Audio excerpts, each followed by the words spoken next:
Detroit Den 313. We are back. Stephen Will, ready to talk that Detroit Lions football. But before we get started, please hit that subscribe button. It helps us out tremendously. And don't forget the bell icon so you don't miss any of our new content.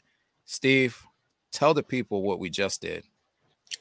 Our very first, well, not our very first of the season, mock draft. Now, what we've always told you guys, Stephen Will we are not going to mock draft you guys to death. We'll talk about prospects.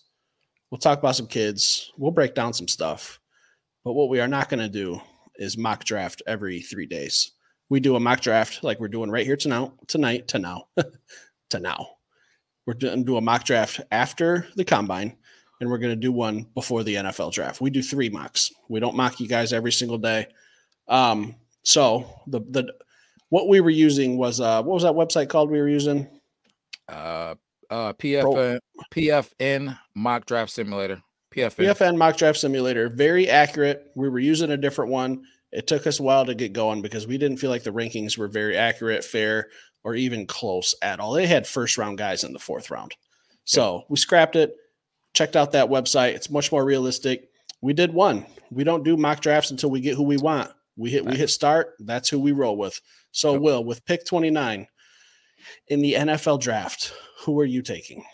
A couple people you guys put in the comments that I would not take this guy at pick 29, but I am a man of my word. I ran to the podium and I wouldn't took Edgerrin Cooper.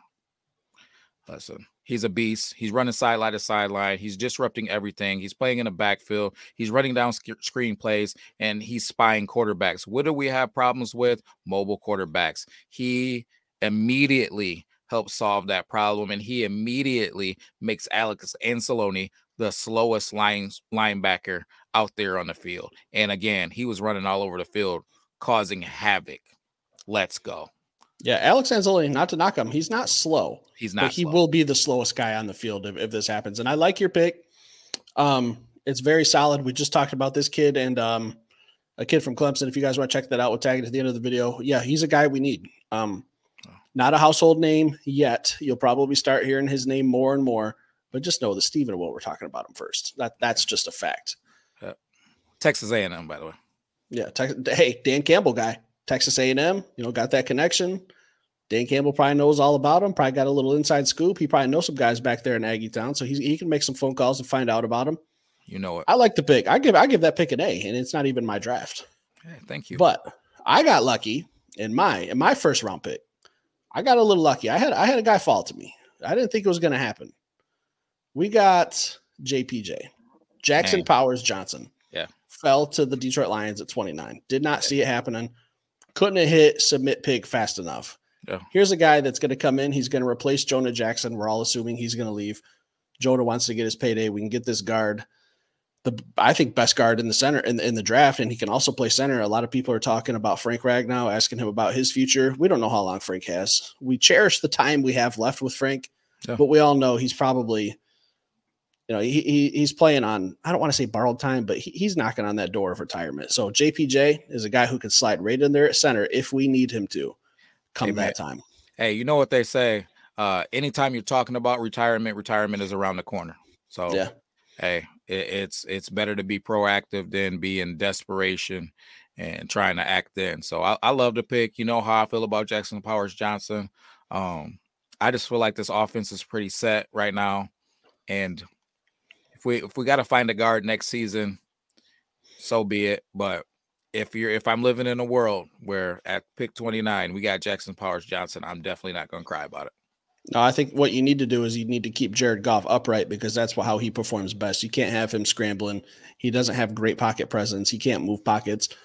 If we lose Jonah Jackson, we just plug in JPJ, day one starter, no questions asked. You won't even hear about him for two years because he's just going to show up and play solid football.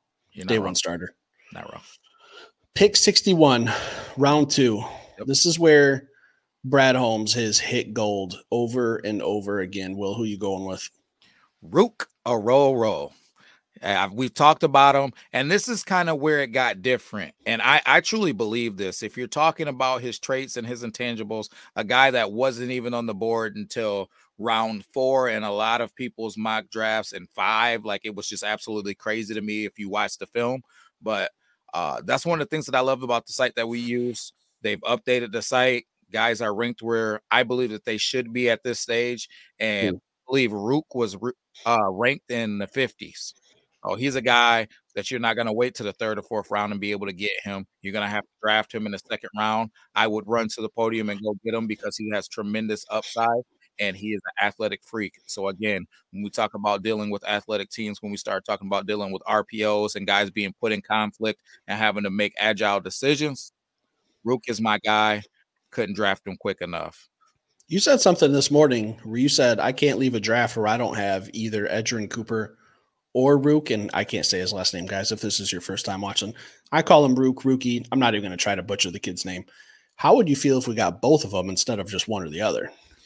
I feel like it would be inappropriate to talk about what I would be doing but I would be very happy if he's a beast. He's a beast. And he's raw. He has some learning to do. And when we talked about him in our episode yesterday, I'll tag that at the end of this video, but Ruka Aurora, did I get that right? Aurora. Yeah, that's what I said. No H's. He's very raw. Reminds me of a Ziggy Ansah when we drafted him. Not a lot of football experience, but if he figures it out and he really starts learning what he's capable of, because he's just a baby. Yeah. A baby who puts hands on people. Yeah. And then just bring him home too. Bring him home to Michigan. Yeah, local-ish kid, not from too far away. You know, from Nigeria. Came over to Michigan, and I don't know how we let him out of the backyard and how he didn't become a Wolverine. I don't understand it either, man. But I would be more than happy to welcome him back home. Yeah, solid. Who you going with? Well, I think we know that the Detroit Lions need some secondary help. We're struggling. Oh. I got a little lucky again with Kalen King, cornerback from Penn State, falling to us. Yeah, and when I saw him fall, I kind of went, oh, God, another Penn State corner. I'm just now getting over Amani Oruwariye. I'm just getting over that debacle. You know, looked good for a season, played like poop again, cut him. Now I don't even think he's in the league. He was with the Giants. I think he got cut from them too. So I don't even think he has a job. But Kalen King, man, I think he's day one starter. I don't think he's a true shutdown corner, but I think he's a huge upgrade over Kindle Vildor. I don't think we have a true shutdown corner on the team. I think we have two guys, Cam Sutton and him would be a nice 1-2 combo.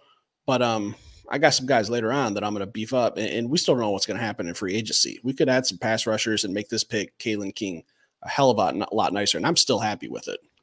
Yeah. So, see, for me, I don't have any problem with Kalen King in general, but for me, I couldn't go with Kalen King right there just because of what's on the board and what we need. To me, I know everybody feels like that we need secondary help, what I agree with, but my plan is to address the secondary in free agency. I just feel like there's so many players in free agency to put a Band-Aid on that cornerback position and where we can get kind of some positions of value, unless we get one of those 5 guys, the Terrion Arnolds, the Kool-Aid McKinstry's, the Cooper DeJeans, the Nate Wiggins. It's unless I get one of those guys, I'm probably going to stay away from the corners.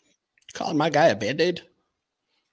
Nah, that's a 5-year starter for the Detroit Lions right there. I just drafted day one on the field in pads. I just think that he's going to struggle, and I can't have him and Cam Sutton out there struggling.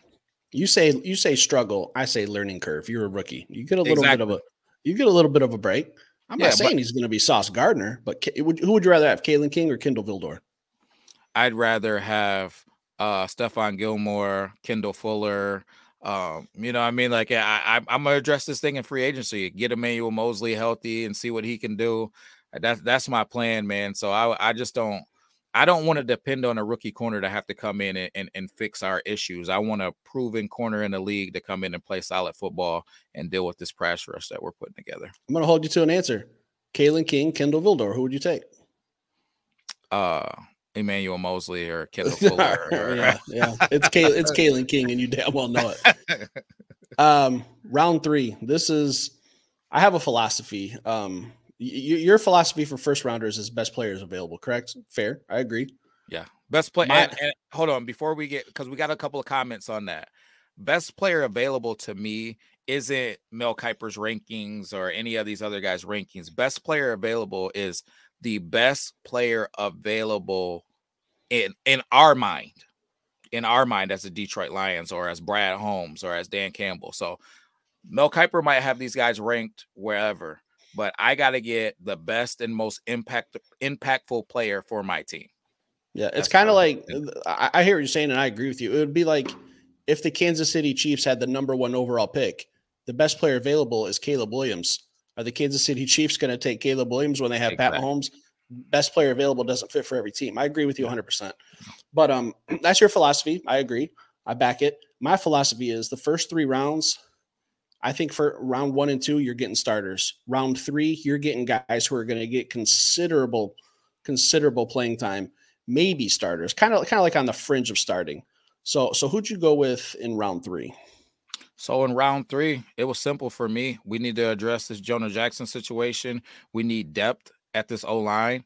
And, we need to make sure no shade. I don't believe in throwing shade at these Detroit Lions unless they really do something that needs to be addressed. But I really would prefer not to see Kobe Sorstall for a while until he has a little bit more time to develop. I had to go get Zach Zinner, man.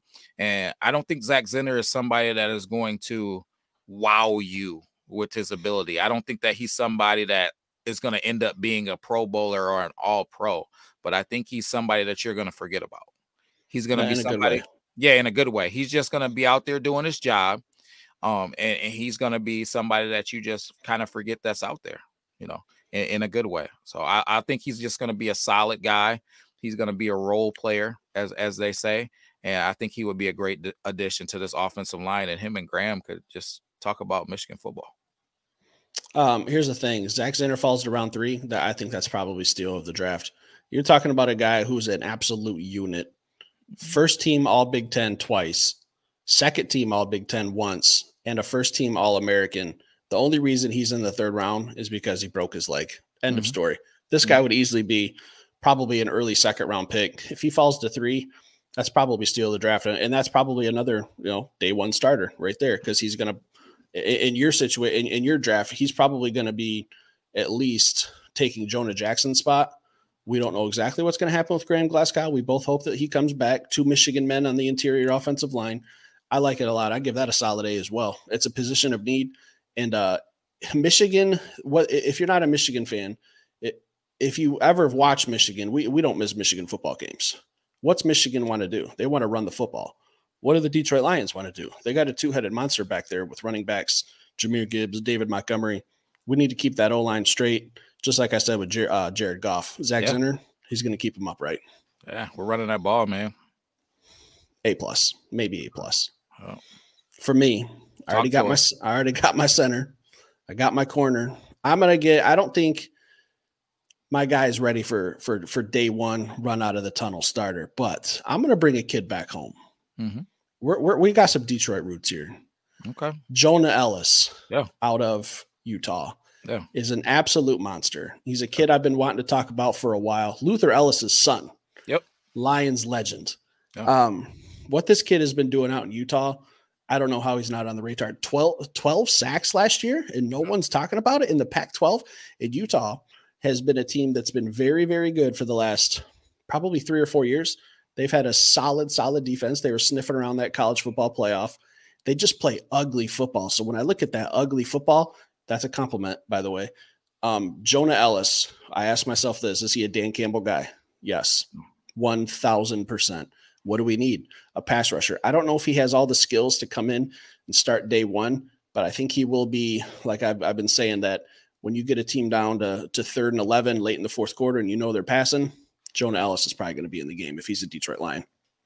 I like Jonah's game. I just don't like him for Detroit, being honest. The only reason why is because I just feel like we already got James Houston. And not that James Houston, if you guys watch the show, you know how I feel about James Houston, one trick pony. I think he'll end up being a similar guy, though. Similar size. He's undersized for the position, kind of. What is he, 6'2", 140 pounds, 145 pounds? Stop it. 6'2", 250. Yeah. He's 6'2", 145 pounds. Are you nuts? So it's like, at the end of the day, man, he's not a big guy, man, for that edge rush position to me. You know, when you're dealing with the Aiden Hutchinsons of the world on the other side, is he going to be able to anchor? You know, if we need him, or is he just going to be a guy that we put out there in your NASCAR package on past situations to go rush the quarterback? And if we bring him in, I don't think that we're putting him and James Houston out there on the field together, because we're not going to live in a world where you take Aiden off the field. That would be my only worry. The two people on this podcast, Steve Perkins and Will Ford Sr., have more sacks than James Houston did last year. I agree.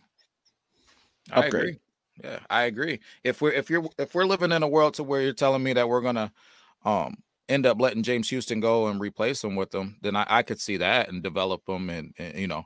But other than that, I don't want both of them. It took James Houston 15 weeks to come back from a broken ankle. I'm not. Hey, fishy. It's a little fishy.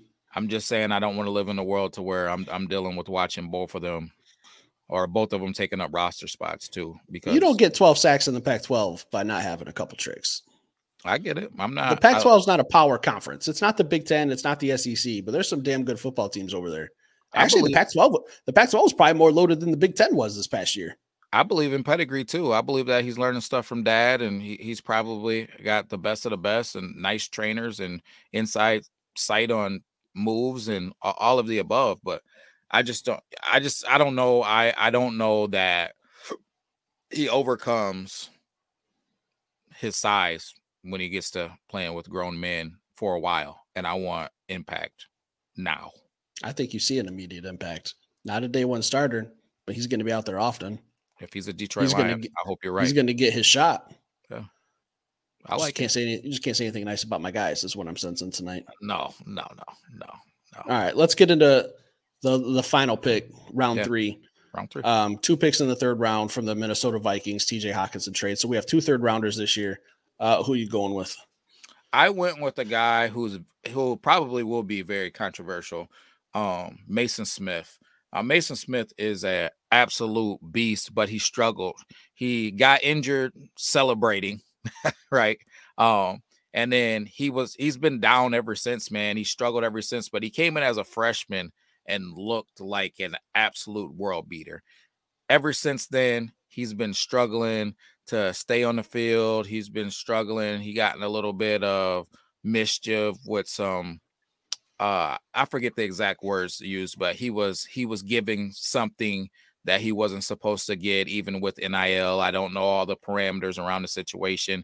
If the Lions were really looking at him, I would dig more into it. But I just love the kid. I love his upside. So when we're talking about a situation to where we can address this interior D-line, we got Rook, who is a guy that I feel like is very low risk. He's going to come in and be an athlete. Now, is he the thing to me with Rook is he going to be a solid player in the NFL, or is he going to be a Pro Bowler? That's the only thing that I'm juggling with him.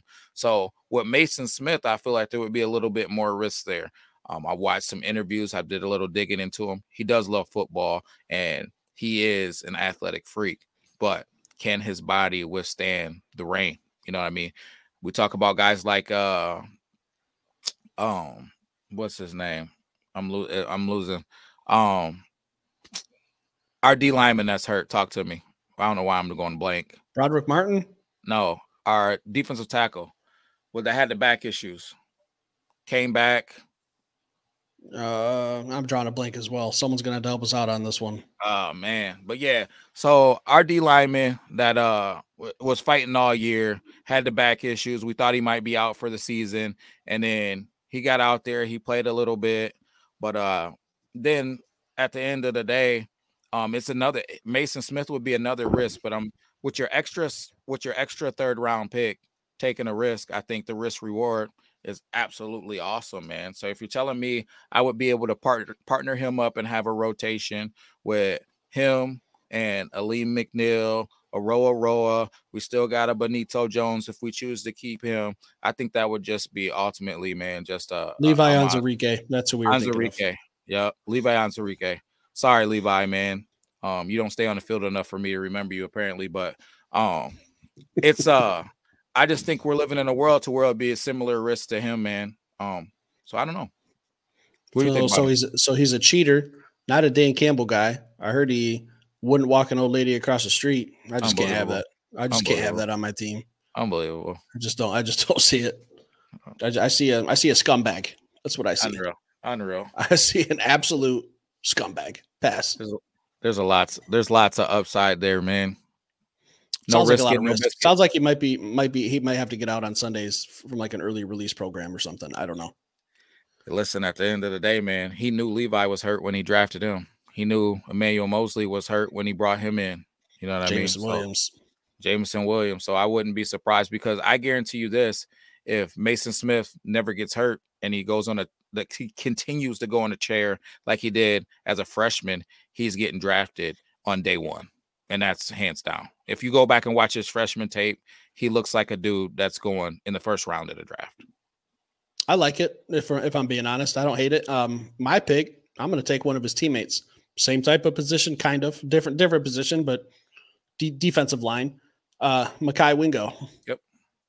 Absolute bowling ball of a man. 6'1", 295 pounds. Hopefully he's big enough to suffice Will's needs as what he needs in a lover. Or whatever he's looking for in a man. I don't know. We'll have to look at his match profile and see like what he's really looking for, because some people are too small. Maybe he's too big. I don't know. Maybe he's too short. Hey, I don't know. Maybe he does it right. I'm trying to tell you, man, it's something to be said about the Belichick way. Like, I got that from Bill, and he's been right. Guys tend to be more durable when they get into the league.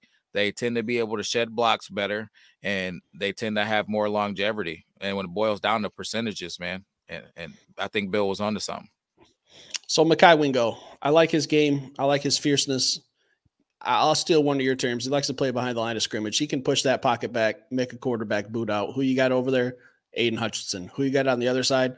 Hopefully a Brian Burns we signed in free agency, or maybe even a Jonah Ellis, who's going to be future defensive rookie of the year, in my opinion.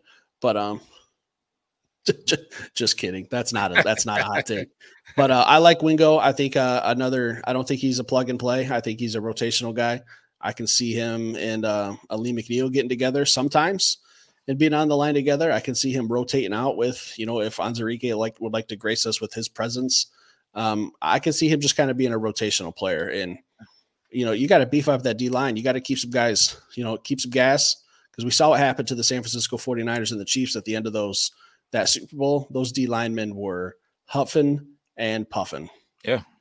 Cycle them in and out. Yeah. So can I throw something at you? Nothing crazy. Absolutely. Run through your body. Run through your draft one more time. Just stack them all together. Jackson Powers. Yep. 29. Kalen King, Jonah Ellis, Mekhi Wingo. All right. So what'd you do in free agency, and how's that thing work out for you? If I had my way, I've said I want someone established defensive pass rush or a cornerback. I don't care. You want to go out and sign a Jalen Johnson? Fine with it. Good with it. If you want to save that money and you want to give it to a Brian Burns instead, I'm good with that either way. Get me someone established at a position of need on this defense so that I can draft accordingly. This didn't really have a mindset on either one because we just don't know yet. So we just kind of freeballed it. That was my opinion. What about you? What did you do in free agency? For me, I'm all about getting my secondary in free agency and addressing this inability to be able to run all over the field and play fast. So I got Cooper to be our spy guy, to be able to run around. Jack Campbell is the type of linebacker. He's a stack linebacker. He can shed blocks. He can fight off guards. And he's also athletic too. And we know Anceloni, while he's a veteran, he's a little older, he's a great football player. And he's getting us into everything that we need to get into as far as like reaction and formationally and getting into our stuff. And then I addressed this D-line. We got younger. We got faster. We got more explosive. We got more disruptive. We got an ability to be able to have a solid rotation of guys, again, that could run around and disrupt the middle of the field. And then in free agency, on top of getting my secondary guys that are Band-Aids, I know they're not flashy guys. They're not the Ladarius Sneeds. They're not the Jalen Johnsons, but I think there's like 4 or 5 guys that are out there that can be starting corners in the NFL and then aren't going to be crazy money, $10 million a year tops. You know what I mean? You might get away with 8. And then you go get your Brian Burns or your Danielle Hunter. So now we got that guy opposite of Aiden Hutchinson, and you didn't spend a tremendous amount of money. If you go get Stephon Gilmore, you can get him on a 1-year prove-it deal, right? If you go get a Kendall Fuller, you can get him for, you know, $8 to $10 million a season for 3 seasons. If you go re-sign Emmanuel Mosley, you can probably get Emmanuel Mosley for the veteran minimum. So now the Kindle Vildor shouldn't be out there. You keep Will Harris on the team because he's a special team stud and he's a plug and play to go out there and put a Band-Aid on something week to week. He already knows our systems and our schemes. We got a secondary set. We got a linebacker that's going to be disruptive. We got a defensive end that's disruptive. We got fresh new guys that are going to be on 4-year deals as rookies rotationally to sit next to Aleem McNeil. And our safeties are, you already know what those are. Our defensive problems are now solved. I like it. I think either way, our defense is looking really damn good. Guys, for the sake of content, Will's pick of Edgerrin Cooper in the first round, he was there for me in my mock draft. The only reason I didn't take him is for the sake of content, so that we could have different guys to talk about. For sure. If Edgerrin Cooper is not a guy you are familiar with, I will tell you to go do your due diligence, take 10 minutes, get on YouTube, look at his highlights. That's all I'm going to say. Hell of a pick. I like it. But for the sake of content, I went a different route than Will. Leave it in the comments. Let us know what you think. Give us a grade. It's fine. Maybe I got an F. I don't know. Maybe you guys love my draft, hate Will's, vice versa. We don't know. Leave it in the comments down below. Absolutely. Again, we're not doing a mock draft until after the combine so that we're not just flooding mock drafts. You know, we're not here to – we know what everyone's looking for. We're not trying to be quote-unquote clickbait. We're not going to keep doing that over and over and over. We will – there's some guys on my list that I'm probably going to talk about more in depth as we go, like a Jonah Ellis that I haven't really talked about on an episode just by itself. But leave it in the comments. Hit that like button. If you are new to this channel, guys, hit that subscribe button. We'll be back later with some more content. Peace.